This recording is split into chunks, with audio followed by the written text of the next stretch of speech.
ವೀಕಿಗೆ ಓಡಾಡ್ಬಿಟ್ಟೆ ನಾನು ಒಂದು ಮಂತ್ ನನಗೆಲ್ಲ ಆರಾಮಾಗ್ಬಿಡ್ತು, ಹುಷಾರಾಗ್ಬಿಡ್ತು ಅಂತೇಳಿ ತುಂಬ ಜನ ಕೇಳ್ತಾರೆ. ಜಾಸ್ತಿನೇ ಪೇನ್ ಬಂದಿತ್ತು. ಹಾಗಾಗಿ ನಾನೇನು ಮಾಡಿದೆ, ಇಲ್ಲ ನಾವು ಹಾಸ್ಪಿಟಲಿಗೆ ಹೋಗಲೇಬೇಕು, ಯಾಕೇನೋ ಪೇನ್ ತುಂಬ ಆಗ್ತಾ ಬಿಡಿ ಸಾವು ಅಂತ ಹೇಳಿ ಇತ್ತು. ಸೊ ಈ ರೀತಿಯಾದಂತಹ ಕೆಲವೊಂದು ಆಲೋಚನೆಗಳು ಏನಾಯಿತು ನನ್ನ ತಲೆಯಲ್ಲಿ ಫುಲ್ ಕಂಪ್ಲೀಟಾಗಿ ಕುತ್ಕೊಂಡ್ಬಿಟ್ಟಿತ್ತು.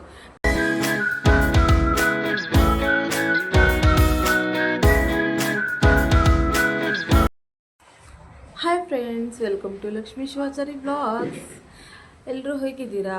ನೀವೆಲ್ಲರೂ ಚೆನ್ನಾಗಿದ್ದೀರಿ ಅಂಥೇಳಿ ಭಾವಿಸ್ತಾ ಈ ಒಂದು ವಿಡಿಯೋದಲ್ಲಿ ನಾನು ನನ್ನ ಥರ್ಡ್ ಡೆಲಿವರಿ ಬಗ್ಗೆ ಇನ್ಫಾರ್ಮೇಷನ್ ಕೊಡುವ ಅಂತ ಹೇಳಿ ಬಂದಿದ್ದೀನಿ. ಇದು ಯಾರಿಗೆಲ್ಲ ಈ ಒಂದು ವಿಡಿಯೋ ಯಾರಿಗೆಲ್ಲ ಇಷ್ಟ ಆಗುತ್ತೆ ಪ್ಲೀಸ್ ನನ್ನ ಚಾನಲ್ಗೆ ಸಬ್ಸ್ಕ್ರೈಬ್ ಮಾಡಿ, ಲೈಕ್ ಮಾಡಿ, ಶೇರ್ ಮಾಡಿ ಅಂತ ಹೇಳ್ತಿದ್ದೀನಿ. ಯಾರಿನ್ನೂ ಹೊಸದಾಗಿ ನನ್ನ ಚಾನಲ್ನ ನೋಡ್ತಾ ಇದ್ದೀರೋ ಪ್ಲೀಸ್ ನನ್ನ ಚಾನಲ್ನ ಸಬ್ಸ್ಕ್ರೈಬ್ ಮಾಡ್ಕೊಂಡು ನೋಡಿ ಅಂತ ಹೇಳ್ಕೊಳ್ತಾ, ಈ ಒಂದು ಥರ್ಡ್ ಪ್ರೆಗ್ನೆನ್ಸಿ ಅದಾದಮೇಲೆ ನಾನು ತುಂಬ ವೀಡಿಯೋಸ್ಗಳನ್ನು ಅಪ್ಲೋಡ್ ಮಾಡಿದ್ದೀನಿ. ಅದು ಕೂಡ ಯಾರೆಲ್ಲ ನೋಡಿಲ್ಲ ಹೋಗಿ ನೋಡಿ. ಅದೇ ರೀತಿಯಾಗಿ ಒಂದು ನನ್ನ ಥರ್ಡ್ ಡೆಲಿವರಿ ಬಗ್ಗೆ ನಾನು ಒಂದು ಇನ್ಫಾರ್ಮೇಷನ್ ಕೊಡ್ತೀನಿ. ಯಾಕಪ್ಪ ಅಂತ ಹೇಳಿದರೆ ಈ ಒಂದು ವಿಡಿಯೋ ತುಂಬ ಜನಗಳಿಗೆ ಹೆಲ್ಪ್ಫುಲ್ ಆಗ್ಬೋದು. ಯಾಕಂತ ಹೇಳಿದರೆ ನನ್ನ 2 ಪ್ರೆಗ್ನೆನ್ಸಿಗಿನೂ ಈ ಒಂದು ಥರ್ಡ್ ಪ್ರೆಗ್ನೆನ್ಸಿ ಅನ್ನೋದು ಒಂಥರ ಫುಲ್ ಚೇಂಜ್ ಅಂತಲೇ ಹೇಳ್ಬೋದು. ನಾನು ಎಕ್ಸ್ಪೀರಿಯೆನ್ಸ್ ಮಾಡಿದ್ದೀನಲ್ವ, ಸೊ ಹಾಗಾಗಿ ಅದ್ರ ಮೇಲೆ ನಾನು ನಿಮಗೆ ಹೇಳ್ತಾ ಇದ್ದೀನಿ. ಸೊ ಈ ಒಂದು ವಿಡಿಯೋದಲ್ಲಿ ನಾನು ಕೆಲವೊಂದು ಇನ್ಫಾರ್ಮೇಷನ್ಸ್ನ ನಾನು ನಿಮ್ಮ ಹತ್ರ ಹಂಚ್ಕೊಳ್ತೀನಿ. ಈ ಒಂದು ವಿಡಿಯೋ ಯಾರಿಗೆಲ್ಲ ಇಷ್ಟ ಆಗುತ್ತೆ ಪ್ಲೀಸ್ ನನ್ನ ಚಾನಲ್ಗೆ ಸಬ್ಸ್ಕ್ರೈಬ್ ಮಾಡಿ, ಶೇರ್ ಮಾಡಿ, ಲೈಕ್ ಮಾಡಿ ಅಂತ ಕೇಳ್ಕೊಳ್ತೀನಿ. ಫಸ್ಟ್ ಏದ್ರ ಬಗ್ಗೆ ಹೇಳ್ತಾ ಹೋಗ್ತೀನಿ ಅಂದರೆ, ನನ್ನ ಒಂದು ಈ ಥರ್ಡ್ ಡೆಲಿವರಿ ಬಗ್ಗೆ ಹೇಳ್ತಾ ಹೋದರೆ ನಾನು ಈ ನಾನು ಮುಂಚೆ 2 ಪ್ರೆಗ್ನೆನ್ಸಿ ಏನಿದೆ, ಒಂದು ಹುಡುಗಿ ಒಂದು ಹುಡುಗ ಆಗಿದೆ. ಸೊ ಆ 2 ಪ್ರೆಗ್ನೆನ್ಸಿಕ್ಕಿಂತ ಇದು ಒಂದು ವಿಶೇಷ ಅಂತಲೇ ಹೇಳ್ಬೋದು. ನಾನು ನಿಮ್ಗೆ ಈಗಾಗಲೇ ಹೇಳಿದ್ದೀನಿ ಆಲ್ರೆಡಿ, ನನಗೆ ಈ ಒಂದು ಪ್ರೆಗ್ನೆಂಟ್ ಇದ್ದೀನಿ ಅಂತಲೇ ಗೊತ್ತೇ ಆಗಲಿಲ್ಲ ನನಗೆ ಒಂದು 3 ಮಂತ್ಸ್ವರೆಗೂ. ಅದಾದಮೇಲೆ ನಮಗೆ ಗೊತ್ತಾದಮೇಲೆ ಒಂದೊಂದೇ ಸಿಮ್ಟಮ್ಸ್ ಕಾಣ್ತಾ ಹೋಯಿತು ಅಂತ ಹೇಳ್ಬೋದು. ಅದು ಯಾಕೆ ಅಂತ ಹೇಳಿದರೆ, ಆ ಮೈಂಡಲ್ಲಿ ನಾವು ಫಿಕ್ಸ್ ಆಗಿರ್ತೀವಿ, ನಾವು ಪ್ರೆಗ್ನೆಂಟ್ ಇದ್ದೀವಿ ಅಂತ ಹೇಳ್ಬಿಟ್ಟು. ಹಾಗಾಗಿ ನನಗೆ ಸಿಮ್ಟಮ್ಸ್ ಕಾಣ್ತು ಅಂತ ಹೇಳ್ಬೋದು. ಯಾಕಂತ ಹೇಳಿದ್ರೆ ಅದಕ್ಕಿಂತ ಬಿಫೋರ್ 3 ಮಂತ್ಸ್ ನನಗೆ ಯಾವುದೇ ರೀತಿಯಾದಂತಹ ಸಿಮ್ಟಮ್ಸೇ ಇರಲಿಲ್ಲ. ಹಾಗಾಗಿ ನನಗೆ ಗೊತ್ತಾದ್ಮೇಲೆ ಸಿಮ್ಟಮ್ಸ್ ಸ್ಟಾರ್ಟ್ ಆಯಿತು. ಯಾಕೆ ಅಂತ ಹೇಳಿದರೆ ನಾನು ಅದನ್ನು ಮೈಂಡಲ್ಲಿ ತಲೆಯಲ್ಲಿ ಇಟ್ಕೊಂಡಿದ್ದೆ ಅಲ್ವಾ, ನಾನು ಪ್ರೆಗ್ನೆಂಟ್ ಇದ್ದೀನಿ ಅಂತ. ಸೊ ಮೇ ಬಿ ಅದರಿಂದ ನನಗೆ ಸಿಮ್ಟಮ್ಸ್ ಕಾಣ್ತು ಅಂತಲೇ ಹೇಳ್ಬೋದು, ಅಥವಾ ಇರ್ಬೋದು. ಆಫ್ಟರ್ 3 ಮಂತ್ಸ್ ಆದಮೇಲೆ ಕೆಲವೊಂದು ಸಿಮ್ಟಮ್ಸ್ ಇತ್ತು ಅಂತ ಹೇಳ್ಬೋದು.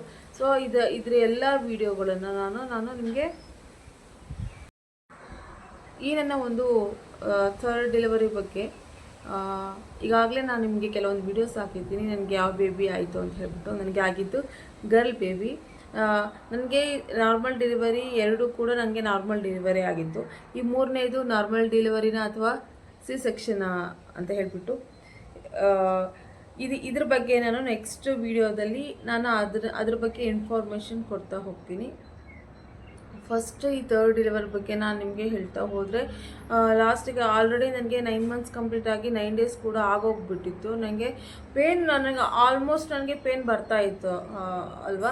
ಸೊ ಹಾಗಾಗಿ ನಾನೇನು ಮಾಡಿದೆ, ಪೇನ್ ಬರ್ತಾ ಇದೆ ಅಂದ್ಕೊಂಡು ನಮ್ಮಮ್ಮ ಏನೋ ಮಾಡ್ತಾಯಿದ್ರು, ಏನಾಗಲ್ಲ ಸುಮ್ಮನಿರು, ಏನೂ ಆಗಲ್ಲ ಸುಮ್ಮನಿರು, ಪೇನ್ ಬಂದಷ್ಟು ಚೆನ್ನಾಗಿ ಅಂತ ಹೇಳ್ತಾ ಕೈ ಬಿಟ್ಟಿದ್ರು. ನಾನು ಕೂಡ ಅದೇ ರೀತಿಯಾಗಿ ಏನು ಮಾಡಿದೆ, ಸುಮ್ಮನೆ ಇದೆ, ಪೇನ್ ಬರಲಿ ಅಂತ. ಒಂದಿನ ಮೀನ್ಸ್ ನನಗೆ ಸಂಡೇ ಅನಿಸುತ್ತೆ 20ಗೆ, ನನಗೆ ಏಪ್ರಿಲ್ 20ಗೆ ಏನು ಬಂತು, ಒಂದು ಸ್ವಲ್ಪ ಪೇನ್ ಜಾಸ್ತಿನೇ, ದಿನ ಬರೋದಕ್ಕಿಂತ ಜಾಸ್ತಿನೇ ಪೇನ್ ಬಂದಿತ್ತು.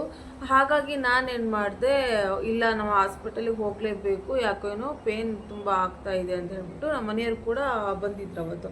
ಹಾಗಾಗಿ ನಾನೇನು ಮಾಡಿಬಿಟ್ಟೆ, ನಮ್ಮ ಮನೆಯವ್ರನ್ನ ಕರ್ಕೊಂಡು ಹೋಗುವ ಅಂತ ರೆಡಿ ಆಗ್ತಾಯಿದ್ದೆ. ನಮ್ಮಮ್ಮ ಏನು ಮಾಡಿದ್ರು, ಬೇಡ ಹೋಗಬೇಡ, ಸುಮ್ಮನೆ ಯಾಕೆ ಹೋಗ್ತೀಯಾ, ಇನ್ನೂ ಪೇನ್ ಬರಲಿ, ಮನೇಲೇ ಒಂದು ಸ್ವಲ್ಪ ಹೊತ್ತು ಪೇನ್ ತಿಂದು ಹೋದರೆ ಅದು ಏನಾಗುತ್ತೆ, ನಾರ್ಮಲ್ ಡೆಲಿವರಿ ಆಗಲಿಕ್ಕೆ ತುಂಬ ಹೆಲ್ಪ್ಫುಲ್ ಆಗುತ್ತೆ ಅಂತ ಹೇಳಿದರು ನಮ್ಮಮ್ಮ. ಹಾಗಾಗಿ ಇಲ್ಲ ನಾನು ಹೋಗಲೇಬೇಕು. ಇನ್ನೊಂದು ನನಗೆ ಭಯ ಕಾಡ್ತಾಯಿತ್ತು. ಯಾಕೆ ಭಯ ಕಾಡ್ತಾಯಿತ್ತು ಅಂಥೇಳಿ ಮುಂದೆ ನಾನು ಹೇಳ್ತೀನಿ. ಹಾಗಾಗಿ ಏನು ಮಾಡಿಬಿಟ್ಟೆ, ಅವತ್ತು ಹೋದ್ವಿ ನಾವು ಮಾರ್ನಿಂಗ್ ಹೋಗಿ ಆದಮೇಲೆ ಆಲ್ರೆಡಿ 20 ಸಂಡೇ ಇತ್ತಲ್ವ, ಡಾಕ್ಟ್ರು ಬೇರೆ ಈವ್ನಿಂಗ್ ಇರೋದಿಲ್ಲ, ಸಂಡೇ ಮಾರ್ನಿಂಗ್ ಮಾತ್ರ ಇರುತ್ತೆ. ಒನ್ ಅಥವಾ 2 o'clockವರೆಗೂ ಅಷ್ಟೇ ಇರ್ತಾರೆ ಅವರು. ಹಾಗಾಗಿ ಇಲ್ಲ ಬೇಗ ಹೋಗಿ ಬಂದುಬಿಡೋಣ, ಮತ್ತು ತುಂಬ ಕಷ್ಟ ಆಯಿತು ಅಂದರೆ ತುಂಬ ಕಷ್ಟ ಆಗುತ್ತೆ. ಹಾಗಾಗಿ ನಾವೇನು ಮಾಡಿದ್ವಿ, ಹೋಗಲೇಬೇಕು ಅಂತ ಹೇಳಿಬಿಟ್ಟು ನಾವು ಡಿಸೈಡ್ ಆದ್ವಿ. ಹಾಗಾಗಿ ನಾವು ಹೋದ್ವಿ. ಅಲ್ಲಿ ಹೋದ ತಕ್ಷಣ ಏನು ಮಾಡಿದರು ಡಾಕ್ಟರು, ಇಲ್ಲ ಒಂದ್ಸರಿ ಸ್ಕ್ಯಾನಿಂಗ್ ಮಾಡುವ ಅಂತ ಹೇಳಿ ಅಂದರು. ಓಕೆ ಅಂತ ಹೇಳ್ಬಿಟ್ಟು ಇನ್ನೊಂದ್ಸರಿ ಸ್ಕ್ಯಾನಿಂಗ್ ಲಾಸ್ಟ್ ಸ್ಕ್ಯಾನಿಂಗ್ ನಾನು ಮಾಡಿಸಿದ್ದೀನಿ. ಲಾಸ್ಟ್ ಸ್ಕ್ಯಾನಿಂಗ್ ಮಾಡಿಸ್ದಾಗೆ ಓಕೆ ಆಲ್ರೆಡಿ ಡೆಲಿವರಿ ಪೇಯ್ನ್ ಬರ್ತಾ ಇದೆ ಅಂತ ಹೇಳಿದ್ರು. ಮತ್ತು ಇನ್ನೊಂದ್ಸರಿ ಚೆಕ್ ಮಾಡಿದ್ರು. ಸೊ ಚೆಕ್ ಮಾಡಿದಾಗ ಕೂಡ ಏನಿದೆ, ಇನ್ನೇನು ಡೆಲಿವರಿ ಆಗುತ್ತೆ ನಿಮಗೆ, ಇವತ್ತು ಎಷ್ಟೊತ್ತಿದ್ರೂ ಆಗುತ್ತೆ ಈವ್ನಿಂಗ್ ಅಂತ ಹೇಳಿದರು. ಸೊ ಹಾಗಾಗಿ ನಾವೆಲ್ಲ ಏನು ಮಾಡಿದ್ವಿ, ಇಲ್ಲ ಹೋಗೋ ಮಾಡಿಸ್ಕೊಂಡ್ಬಿಡೋಣ ಅಂತ ಹೇಳ್ಬಿಟ್ಟು ಅದಕ್ಕೆ ನಾವೆಲ್ಲ ಮನೆಗೆ ಹೋಗಿಬಿಟ್ಟು ಆಲ್ರೆಡಿ ನಮ್ಮಮ್ಮಗೆ ಈ ರೀತಿ ಹೇಳಿದೆ, ಬೇಡ ಸುಮ್ಮನೆ ಪೇನ್ ಮನೆಯಲ್ಲೇ ತಿನ್ಕೊಂಡು ಹೋಗು ಅಂತ ಹೇಳಿದರು. ಆದರೂ ಕೂಡ ನನಗೆ ಒಂದು ಸ್ವಲ್ಪ ಭಯ ಆಯಿತು. ಯಾಕೆ ಭಯ ಅಂತ ಹೇಳಿದರೆ, ನಾನು ಆಲ್ಮೋಸ್ಟ್ ಒಂದು ವೀಕಲ್ಲಿ, ಯಾಕೆ ಅಂತ ಹೇಳಿದರೆ ನಾನು 3-4 ಡೇಸಿಂದ ನಾನು ಹೀಗೆ ಮೊಬೈಲ್ ನೋಡ್ತಾ ಬರೀ ಏನಪ್ಪ ಅಂತ ಹೇಳಿದ್ರೆ ಗರ್ಭಿಣಿಯರ ಸಾವು, ಬಾಣಂತಿ ಸಾವು, ಸೊ ಈ ಥರದ್ದೇ ವೀಡಿಯೋಸ್ ಬರ್ತಾ ಇತ್ತು. ಅಂದರೆ ನಾನೇ ಸರ್ಚ್ ಮಾಡಿ ನೋಡಿಲ್ಲ. ಅವತ್ತು ಕೂಡ ನಾನು ಮಾರ್ನಿಂಗ್ ಹೋಗೋ ದಿನವೂ ಕೂಡ ಯಾವುದೋ ಹಾವೇರಿ ಜಿಲ್ಲೆನೋ ಹಾಸನ ಜಿಲ್ಲೆನೋ ನೆನಪು ಬರ್ತಾಯಿಲ್ಲ, ಅಲ್ಲಿ ಕೂಡ ಗರ್ಭಿಣಿ ಸಾವು ಅಂತ ಹೇಳಿ ಇತ್ತು. ಸೊ ಈ ರೀತಿಯಾದಂತಹ ಕೆಲವೊಂದು ಆಲೋಚನೆಗಳು ಏನಾಯಿತು, ನನ್ನ ತಲೆಯಲ್ಲಿ ಫುಲ್ ಕಂಪ್ಲೀಟಾಗಿ ಕುತ್ಕೊಂಡ್ಬಿಟ್ಟಿತ್ತು. ನಾನೇ ತುಂಬ ವೀಡಿಯೋಸ್ ಹಿಂದೆ ಹೇಳಿದ್ದೆ, ನಾನು ಯಾವುದೇ ಕಾರಣಕ್ಕೂ ಭಯ ಪಡಬೇಡಿ ಅಂತ ಹೇಳ್ಬಿಟ್ಟು. ಆದರೆ ನಾನು ಆ ಒಂದು ವೀಕ್ ಅಥವಾ ಒಂದು 3-4 ಡೇಸಲ್ಲಿ ನಾನು ತುಂಬ ಜನರದ್ದು ಗರ್ಭಿಣಿಯರ ಸಾವು, ಬಾಣಂತಿ ಸಾವು, ಈ ರೀತಿಯಾದಂತಹ ಕೆಲವೊಂದು ವೀಡಿಯೋಸನ್ನ ನಾನು ನೋಡಿ ಏನಾಯಿತು, ನನಗೆ ಗೊತ್ತಿಲ್ಲದೇ ನನ್ನ ಮನಸ್ಸಲ್ಲಿ ಒಂದು ಸ್ವಲ್ಪ ಭಯ ಮೂಡಿತು. ಸೊ ಹಾಗಾಗಿ ಯಾವುದೇ ಒಂದು ನಾವು ಇದು ತೊಗೊಳ್ಳೋದು ಬೇಡ, ಆಪ್ಷನ್ ತೊಗೊಳ್ಳೋದು ಬೇಡ, ಹೋಗಿಬಿಡೋಣ, ಯಾಕೆ ಬೇಕು ಅಂತ ಹೇಳ್ಬಿಟ್ಟು. ಅದು ಬೇರೆ ನಂದು 3rd ಪ್ರೆಗ್ನೆನ್ಸಿ ಬೇರೆ ಆಗಿತ್ತಲ್ವ, ಹಿಂದಿಂದೇ 1 ಇಯರ್ 1.5 ಇಯರ್ಗೆ ಆಗಿದ್ದೆ. ಸೊ ಹಾಗಾಗಿ ಇದು ರಿಸ್ಕ್ ಎಲ್ಲ ಬೇಡ ಅಂತ ಹೇಳ್ಬಿಟ್ಟು ನನಗೆ ಒಂದು ಭಯ ಇರೋ ಕಾರಣ ಕರ್ಕೊಂಡು ಹೋಗ್ಬಿಟ್ಟೆ. ನಮ್ಮ ಮನೆಯವ್ರು ಕೂಡ ಬೇಡ ಅಂದರು, ಪಪ್ಪ ಕೂಡ ಬೇಡ ಅಂದರು, ಅಮ್ಮ ಕೂಡ ಬೇಡ ಅಂದರು. ಸೊ ಎಲ್ಲರೂ ಬೇಡ ಅಂದರೂ ಕೂಡ ನಾನೇ ಫೋರ್ಸ್ಫುಲಿ ಅವ್ರನ್ನ ಕರ್ಕೊಂಡು ಹೋಗ್ಬಿಡೋಣ, ಯಾಕೆ ಬೇಕು ಇವೆಲ್ಲ ರಿಸ್ಕು ಅಂತ ಹೇಳ್ಬಿಟ್ಟು. ಅಲ್ಲಿ ಹೋದ್ಮೇಲೆ ನನಗೆ ಪೇನ್ ಎಲ್ಲ ಬರ್ತಾಯಿತ್ತು. ಮಧ್ಯಾಹ್ನ ಆಗ್ತಾ ಮತ್ತೆ ಪೇನ್ ಕಡಿಮೆ ಆಗಿಬಿಡ್ತು. ಅವರು ಮಾರ್ನಿಂಗೇ ಬಂದು ಅಡ್ಮಿಟ್ ಆಗಿ ಅಂದರು. ಆದರೂ ಕೂಡ ನಾನು ಇಲ್ಲ, 2 ಮಕ್ಕಳಿದ್ದಾರೆ, ಸೊ ಆಗೋದಿಲ್ಲ, ಹಾಗಾಗಿ ನಾನು ಈವ್ನಿಂಗ್ ಬರ್ತೀನಿ ಅಂತ ಹೇಳ್ಬಿಟ್ಟು ಈವ್ನಿಂಗ್ ಎಲ್ಲ ಮಾಡಿಕೊಂಡು ನಾನು ನಮ್ಮ ಮನೆಯವರು ಹೋದ್ವಿ. ಅಮ್ಮನ ಹತ್ರ ಬಿಟ್ಟು ಮಕ್ಕಳನ್ನ ಹೋದ್ವಿ. ಸೊ ಅಲ್ಲಿಂದ ಸಾಯಂಕಾಲ ಯಾವುದೇ ಪೇನ್ ಕೂಡ ಇಲ್ಲ ನನಗೆ. ಇಂಜೆಕ್ಷನ್ಸ್ ಮಾಡಿದರು ಪೇನ್ ಬರಲಿಕ್ಕೆ. ನನಗೆ ಇಂಜೆಕ್ಷನ್ಸ್ 1 ಅವರ್ಗೇನೋ 1.5 ಅವರ್ಗೆ 1 ಇಂಜೆಕ್ಷನ್ ಅಂತೇಳಿ 3 ಇಂಜೆಕ್ಷನ್ ಮಾಡಿದ್ರು. ಸೊ ಆ 3 ಇಂಜೆಕ್ಷನಿಗೆ ಕೂಡ ಏನಾಗಬೇಕು, ಪೇನ್ ಬರಬೇಕು. ಸೊ ಪೇನ್ ಬರೋ ಇಂಜೆಕ್ಷನ್ ಮಾಡಿದರೂ ಕೂಡ ನನಗೆ ಯಾವುದೇ ರೀತಿಯಾದಂತಹ ಎಷ್ಟು ಕೂಡ ನನಗೆ ಪೇನೇ ಇರಲಿಲ್ಲ. ಅದಕ್ಕೆ ಏನು ಮಾಡಿದರು ಅಂತ ಹೇಳಿದರೆ, ಮತ್ತು ಆಲ್ಮೋಸ್ಟ್ ನಾನು ಸಖತ್ತಾಗಿ ವಾಕ್ ಮಾಡಿದ್ದೀನಿ, ಚೆನ್ನಾಗಿ ವಾಕ್ ಕೂಡ ಮಾಡಿದ್ದೀನಿ, ಎಲ್ಲ ಮಾಡಿದ್ದೀನಿ. ಆದರೂ ಕೂಡ ನನಗೆ ಯಾಕೆ ಪೇನ್ ಬರ್ತಾಯಿಲ್ಲ. ಮಾರ್ನಿಂಗ್ ನೋಡಿದ್ರೆ ಡೆಲಿವರಿ ಪೇನ್ ಬಂದಂಗೆ ಬಂತು, ಯಾಕೆ ಬರ್ತಾಯಿಲ್ಲ ಅಂತ ಹೇಳ್ಬಿಟ್ಟು ನಾನು ಸುಮ್ಮನಾದೆ. ಮಾರ್ನಿಂಗ್ ಆಗ್ತಾ ಬಂತು. ಮತ್ತು ಬೇರೆ ಈ ರೀತಿಯಾದಂತಹ ಪೇನ್ ಬರಲಿಕ್ಕೆ ನನಗೆ ಟ್ರೀಟ್ಮೆಂಟ್ ಕೊಟ್ಟರು. ನಾರ್ಮಲ್ ಡೆಲಿವರಿ ಆಗಲಿಕ್ಕೆ ಪೇನ್ ಬರಲಿಕ್ಕೆ ನನಗೆ ಅದಕ್ಕೇನು ಪ್ರೊಸೀಜರ್ ಇದೆ, ಸೊ ಆ ಒಂದು ಪ್ರೊಸೀಜರೆಲ್ಲ ನನಗೆ ಮಾಡಿದರು. ನಾರ್ಮಲ್ ಡೆಲಿವರಿಗೆ ಪೇನ್ ಕೂಡ ಬಂತು. ಹೇಗೆ ಬಂತು ಅಂತ ಹೇಳಿದರೆ, ಈ ಸರಿ ಮಾತ್ರ ನಾನು 2 ಡೆಲಿವರಿಗೂ ಕೂಡ ಇಷ್ಟು ಕೂಡ ನಾನು ಅನುಭವಿಸಿರಲಿಲ್ಲ. ನಿಜ ಹೇಳ್ತೀನಿ ಫ್ರೆಂಡ್ಸ್, ಇಷ್ಟು ಕೂಡ ನಾನು ಅನುಭವಿಸೇ ಇರಲಿಲ್ಲ. ಬೆಳಗ್ಗೆ ಐ ಥಿಂಕ್ ಒಂದು 9 ಗಂಟೆಯಿಂದ ನನಗೆ ಪೇನ್ ಬಂದಿತ್ತು. ಪೇನು ಸ್ವಲ್ಪ ಬಿಟ್ಟು ಬರ್ತಾಯಿತ್ತು. ಸ್ವಲ್ಪ ಗ್ಯಾಪ್ ಆಗಿ ಬರ್ತಾಯಿತ್ತು. ಮಧ್ಯಾಹ್ನ ಮೇಲಂತೂ ನನಗಂತೂ ಪೇನ್ ಬರ್ತಾಯಿತ್ತು ಅಂದರೆ ಅದು ನನಗೆ ಕಂಟ್ರೋಲ್ ಮಾಡಲಿಕ್ಕೆ ಆಗಲಿಲ್ಲ, ಅಷ್ಟು ಪೇನ್ ಬರ್ತಾಯಿತ್ತು. ಫುಲ್ಲು ನನಗೆ ಲಾಸ್ಟಿಗೆ ಹೇಗಪ್ಪ ಅನಿಸ್ಬಿಟ್ಟಿತ್ತು ಅಂತ ಹೇಳಿದರೆ, ನನಗೆ ಪೇನ್ ಕಡಿಮೆ ಮಾಡಲಿಕ್ಕೆ ಇಂಜೆಕ್ಷನ್ ಮಾಡಿ ಅನ್ನೋ ಲೆವೆಲ್ಗೆ ಪೇನ್ ಬರ್ತಾಯಿತ್ತು. ಯಾಕೆಂತ ಹೇಳಿದ್ರೆ ಫುಲ್ ಲಾಂಗ್ ಟೈಮ್ ತೊಗೊಂಬಿಟ್ಟೆ ನಾನು. ಮಾರ್ನಿಂಗ್ 9 ಗಂಟೆ ಅಥವಾ 10 ಗಂಟೆಯಿಂದ ಹಿಡಿದ್ಬಿಟ್ಟು ಸೀದಾ ರಾತ್ರಿ 6 ಗಂಟೆವರೆಗೂ ನಾನು ಸಖತ್ ಪೇನ್ ತಿಂದೆ. ಇಷ್ಟು ತಾಸುಗಳು ನಾನು ಪೇನ್ ತಿಂದೆ ಅಂದರೆ ಅದು ಯಾವಾಗಾಗುತ್ತೆ. ಬಟ್ ಆಲ್ಮೋಸ್ಟ್ ತುಂಬ ಜನ ಹೇಳ್ತಾರೆ 3rd ಡೆಲಿವರಿಗೆ ಬೇಗ ನಾರ್ಮಲ್ ಡೆಲಿವರಿ ಬೇಗ ಆಗೋಗ್ಬಿಡುತ್ತೆ ಅಂತ ಹೇಳ್ಬಿಟ್ಟು ಅಂದ್ಕೊಂಡ್ವಿ. ನಾನು ಕೂಡ ಅದನ್ನೇ ಅಂದ್ಕೊಂಡೆ. ಬಟ್ ಮೈಂಡಲ್ಲಿ ಒಂದಿತ್ತಲ್ವ, ಸೊ ಕೆಲವೊಂದು ವೀಡಿಯೋಸ್ ನಾನು ನೋಡಿದೆ ನಿಮಗೆ ಅಂತ ಹೇಳಿದ್ನಲ್ವ, ಬಾಣಂತಿ ಸಾವು, ಗರ್ಭಿಣಿ ಸಾವು, ಇದೊಂದು ಮೈಂಡಲ್ಲಿ ಫುಲ್ ಫಿಕ್ಸ್ ಆಗಿಬಿಟ್ಟಿತ್ತು. ಲಾಸ್ಟಿಗೆ ಏನಾಗ್ಬಿಡ್ತು ಅಂತ ಹೇಳಿದ್ರೆ, ನನಗೆ ನಾರ್ಮಲ್ ಡೆಲಿವರಿ ಬಂದರೆ ಬೇಬಿನ ಪುಷ್ ಮಾಡೋಕ್ಕಾಗ್ತಾಯಿಲ್ಲ. ಪುಷ್ ಮಾಡಿದೆ, ಒಂದು 8 ಸರಿ ಪುಷ್ ಮಾಡಿದೆ. ಸೊ ಅವ್ರು ಚೆಕ್ ಮಾಡ್ತಾಯಿದ್ರು ಅದು ಎಷ್ಟು ಇದಾಗಿದೆ ಅಂತ ಹೇಳ್ಬಿಟ್ಟು. ಅದೆಲ್ಲ ಮಾಡಿದರೂ ಕೂಡ ಏನಾಯಿತು, ನಾನು ಪುಷ್ ಕೂಡ ಮಾಡ್ತಾಯಿದ್ದೀನಿ, ಆಗ್ತಾಯಿಲ್ಲ, ಬೇಬಿ ಆಚೆ ಬರ್ತಾನೇ ಇಲ್ಲ. ಸೊ ನನಗೇನು ಮಾಡಿ ಸಾಕಾಯಿತು. ಲಾಸ್ಟಿಗೆ ಫೈನಲಿ ನನಗೆ ಹೇಗಾಯ್ತಪ್ಪ ಅಂತ ಹೇಳಿದರೆ, ಶಕ್ತಿನೇ ಇಲ್ಲ ನಂಗೆ ಆಗ್ಬಿಡ್ತು ಮೈಯಲ್ಲಿ. ಪುಷ್ ಮಾಡ್ಲಿಕ್ಕೆ ಕೂಡ ನನಗೆ ಶಕ್ತಿ ಇಲ್ಲ, ಆ ಮಟ್ಟಿಗೆ ನಾನು ಆಗ್ಬಿಟ್ಟಿದ್ದೆ. ಸೊ ಫುಲ್ ಅಳ್ತಾ ಇದ್ದೆ, ನನಗಂತೂ ಆಗ್ತಾನೆ ಇರಲಿಲ್ಲ. 5:30 ಆಯಿತು, 5:45 ಆಯಿತು, ಇಷ್ಟೆಲ್ಲ ಟೈಮ್ ಆಯಿತು. ಇಲ್ಲ ನನಗೇನಾರು ಆಗ್ಬಿಡುತ್ತೆ, ನನ್ನ ಮೈಂಡಲ್ಲಿ ಇದ್ದಿತ್ತು ನನಗೇನಾರು ಆಗ್ಬಿಡುತ್ತೆ, ನನ್ನ ಇಬ್ಬರು ಮಕ್ಳನ್ನ ಬಿಟ್ಟು ನನಗೇನಾರು ಆಗ್ಬಿಡುತ್ತೆ ಅನ್ನೋ ಒಂದು ಭಯ ನನಗೆಲ್ಲೋ ಒಂದು ಕಡೆ. ಅದು ಆಗೋದಿಲ್ಲ, ಎಲ್ಲೋ ಒಂದು ಕಡೆ ಭಯ ಇರುತ್ತಲ್ವ. ನಾನು ಬೇರೆ ಆ ಥರ ವೀಡಿಯೋಸ್ ಬೇರೆ ನೋಡ್ಬಿಟ್ಟಿದ್ನಲ್ಲ, ಮತ್ತು ನನ್ನ ಇಬ್ಬರು ಮಕ್ಕಳು ಅವರಂತೂ ಬಂದು ನನಗೆ ಮುಟ್ಕೊಳ್ಳೋದಿನ ಅಳೋದಕ್ಕೆ, ಚೀರೋದಕ್ಕೆ. ಆ ಮಕ್ಕಳಂತೂ ಅದು ನೆನೆಸ್ಕೊಳ್ಳೋಂಗಿಲ್ಲ. ನಮ್ಮ ಮಗಳು ಬರ್ತಾಳೆ, ಏನು ಮಮ್ಮಿ ಏನಾಯ್ತು ಮಮ್ಮಿ ನಿನಗೆ ಅಂತೇಳಿ ಅವಳು ಕೂಡ ತುಂಬ ಫೀಲ್ ಮಾಡ್ತಾಯಿದ್ಲು. ಅವಳು ಕಾಲೆಲ್ಲ ಇಚ್ಕಿದ್ಲು, ನನಗೆ ಕೈಯೆಲ್ಲ ಇಚ್ಚಿಕ್ತಾ ಇದ್ಲು. ನಾನು ಅಳೋದಕ್ಕೆ ಅವಳು ಮುಷನ್ ಮಾಡ್ಕೊಂಡಿದ್ಲು. ಅಪ್ಪು ಅಂತೂ ಫುಲ್ಲು ಏನಪ್ಪ ಅಂತ ಹೇಳಿದರೆ ಮುಟ್ಕೊಡ್ತಾನೆ ಇದ್ದೆ ನಾನು ಅಳೋದಕ್ಕೆ. ಅಷ್ಟೆಲ್ಲ ಆಯಿತು. ನನಗೆ ಅದು ಇನ್ನೂ ಕೂಡ ಅದನ್ನು ನೆನೆಸ್ಕೊಳ್ಳೋಕೆ ಕೂಡ ಭಯ ಅನಿಸುತ್ತೆ, ಆ ಒಂದು ಪೇನನ್ನು. ಸೊ ಇಷ್ಟೆಲ್ಲ ಆದರೂ ಕೂಡ ಫೈನಲಿ ನನಗೇನಾಯಿತು ಅಂತ ಹೇಳಿದರೆ, ನಾರ್ಮಲ್ ಡೆಲಿವರಿ ಆಗಲಿಲ್ಲ. ಆಗ್ತಾಯಿತ್ತು, ಡಾಕ್ಟ್ರು ಹೇಳಿದರು ಇನ್ನು 1/2 ಅವರಲ್ಲಿ ಹಿಂಗೆ ಆಗುತ್ತೆ, ಬೇಬಿ ಹೊರಗಡೆ ಬರುತ್ತೆ ಅಂತ ಹೇಳ್ಬಿಟ್ಟು. ಆದರೆ ನಾನೇನು ಮಾಡಿಬಿಟ್ಟೆ, ನಂದು ಒಂದು ತಪ್ಪು ನಿರ್ಧಾರ ಏನು ಮಾಡಿದೆ ಅಂತ ಹೇಳಿದರೆ, ನಾನು ಇಲ್ಲ I will go for caesarean ಅಂತ ಹೇಳ್ಬಿಟ್ಟು. ನಾನು ಸಿಸರಿನ್ ನಾನು ಮಾಡಿಸ್ಕೊಂಡ್ಬಿಡ್ತೀನಿ, ನನಗೆ ಇದು ಪೇನ್ ತಡ್ಕೊಳಕ್ಕಾಗ್ತಿಲ್ಲ. ಎಲ್ಲದಕ್ಕಿಂತ ಹೆಚ್ಚಾಗಿ ನನಗೇನಾರು ಆಗ್ಬಿಟ್ರೆ ಏನು. ನಮ್ಮಮ್ಮ ಕೂಡ ಸುಮ್ಮನಿರು ನಮ್ಮ ಮನೇಲಿ ಕೂಡ ಸುಮ್ಮನಿರು ಅಂತ ಹೇಳಿದ್ರು. ನಾನು ಫುಲ್ ಭಯ ಪಟ್ಕೊಂಡ್ಬಿಟ್ಟಿದ್ನಲ್ಲ. ಸೊ ಹಾಗಾಗಿ ನನಗೇನಾರು ಆಗ್ಬಿಡುತ್ತೆ, ಬೇಡ ಸೆಕ್ಷನ್ ಮಾಡಿಸ್ಕೊಂಡ್ಬಿಡ್ತೀನಿ. ನನಗೆ ಅದಕ್ಕೂ ಕೂಡ ಭಯನೇ. ನಾನು ಆ್ಯಕ್ಚುಲಿ ಹೇಳಿದ್ದೆ, ನಾನು ಮಕ್ಳದ್ದು ಆಪ್ರೇಷನ್ ಮಾಡಿಸ್ಕೊಳ್ಳೋದು ಇಷ್ಟೇ ಕೊಯ್ತಾರೆ ಅಂತ. ಅದನ್ನು ಇಷ್ಟು ಕೊಯ್ಯೋಕ್ಕೆ ನಾನು ಹೆಂಗಪ್ಪ ಮಾಡಿಸ್ಕೊಳ್ಳೋದು ಈ ಸರಿ ನಾರ್ಮಲ್ ಡೆಲಿವರಿ ಆದರೆ ಅಂತ ಯೋಚನೆ ಮಾಡ್ತಿದ್ದೆ. ಯಾಕಂದರೆ ನನಗೊಂದು ಕಲ್ಪನೆ ಐತೆ, ನಂಗೆ ನಾರ್ಮಲ್ ಆಗುತ್ತೆ 3rd ಡೆಲಿವರಿ ಅಂತ ಹೇಳ್ಬಿಟ್ಟು. ಆಗ್ತಾಯಿತ್ತು, ನನಗೆ ತಡ್ಕೊಳಕ್ಕಾಗ್ತಾ ಇರಲಿಲ್ಲ. ಇನ್ನೊಂದು ಭಯ ಇತ್ತು, ಆ ಭಯಕ್ಕೆ ನಾನು ನಾರ್ಮಲ್ ಡೆಲಿವರಿ ಮಾಡಿಸ್ಕೊಳ್ಳಿಲ್ಲ. ಅಂದರೆ ತುಂಬ ಲಾಂಗ್ ಪೇನ್ ಬೇರೆ ತಿಂದುಬಿಟ್ಟಿದೆ, ಆಗಲೇ ಇಲ್ಲ. ಫುಲ್ ಪೇನ್ ಬಂದುಬಿಟ್ಟಿತ್ತು ಆಲ್ರೆಡಿ. ಆ ಪೇನ್ ಹೇಗಿತ್ತಪ್ಪ ಅಂದರೆ ನಾನು ಸತ್ತೇ ಹೋಗ್ತೀನಿ ಅನ್ನೋ ಲೆವೆಲ್ಗೆ ಪೇನ್ ಇತ್ತು. ಸೊ ಹಾಗಾಗಿ ಬೇಡ ಅಂದ್ಕೊಂಬಿಟ್ಟು ಇನ್ನು ಸ್ವಲ್ಪ ಅದು ಲಾಸ್ಟಿಗೆ ಆ ರೀತಿಯೇ ಪೇನ್ ಬರುತ್ತೆ. ಅದನ್ನು ನಾನು ತಡ್ಕೊಂಡ್ಬಿಟ್ಟಿದ್ರೆ ಆಲ್ರೆಡಿ ನನಗೆ ಆಲ್ಮೋಸ್ಟ್ ಡೆಲಿವರಿ ಆಗೋಗ್ಬಿಡೋದು. ನನಗೆ ತಡ್ಕೊಳಕ್ಕಾಗಲಿಲ್ಲವಲ್ಲ. ಸೊ ಹಾಗಾಗಿ ನಾನು ಹೆದರ್ಕೊಂಡ್ಬಿಟ್ಟಿದ್ದೆ ಎಲ್ಲದಕ್ಕಿಂತ ಹೆಚ್ಚು. ಫಸ್ಟ್ ನಾನು ಪಟ್ಟಿದ್ದೆ ಭಯ. ಆ ಭಯದಿಂದ ನಾನೇನು ಮಾಡಿಬಿಟ್ಟೆ, ಸೆಕ್ಷನಿಗೆ ಹೋದೆ.